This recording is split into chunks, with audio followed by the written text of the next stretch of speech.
Hello guys, magpa-spray tayo ngayon. Good morning, good morning. Ito yung gamit natin sa pag-spray. Pero ngayon guys, hindi siya pang herbicide, kundi foliar. Yan ang foliar natin. Gagamitin natin. Ito. Dito kami sa bukid ngayon. Time check, 6:30. Aga, di ba? Ito na guys yung mga pananim natin Medyo kailangan na siyang ma-sprayan dahil bugbog talaga ang mga ito ng ulan. So mag-foliar nga tayo. Foliar fertilizer. Yan guys, tingnan niyo. Manigurado lang tayo na mas gaganda pa. Lulusog pa kapag ma-sprayan ng foliar. Guys, i-update ko kayo mamaya. Ito na sila guys, tingnan ninyo. Mag-apply na kami ng foliar. Ito na sila. Sa banda rito guys, ito yung mababang parte ng ating farm. Nababad ito ng tubig, kaya kaiba doon sa may tingnan niyo yung itsura, di ba? Hindi sila malusog.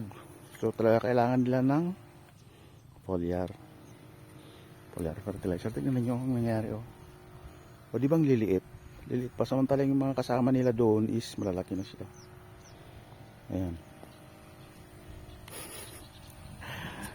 Ayan guys, ito yung isa naman. Meron tayong kasamang tatlo na mag-apply ng foliar. So yun.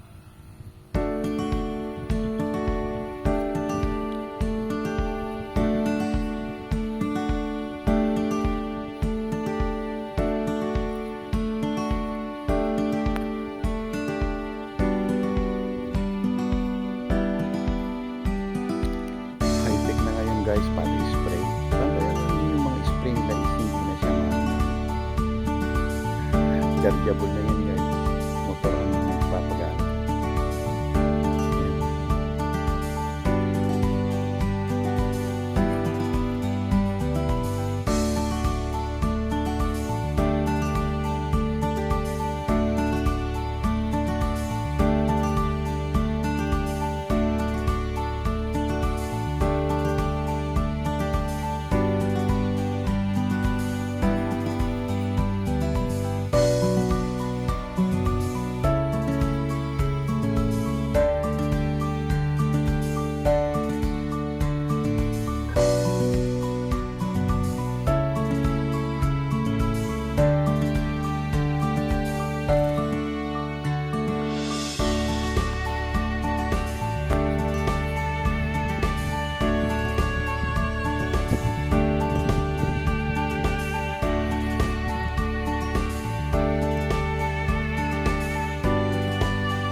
Guys, ito mga kasama natin ngayon mag-apply ng foliar.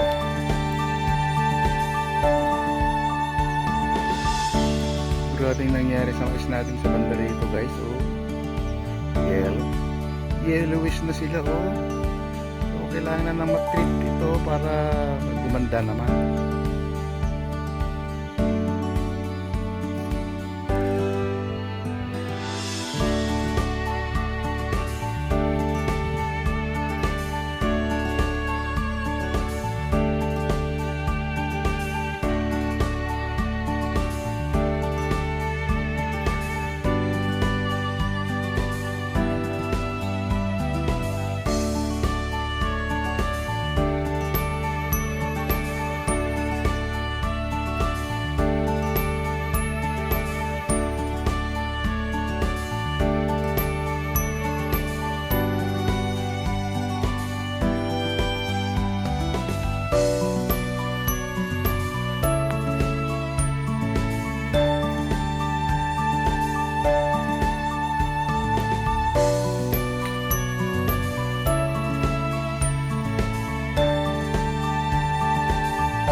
guys, naipakita ko na sa inyo kung paano kami mag-apply ng foliar fertilizer. So, maraming salamat sa inyong panonood. Good morning, good morning.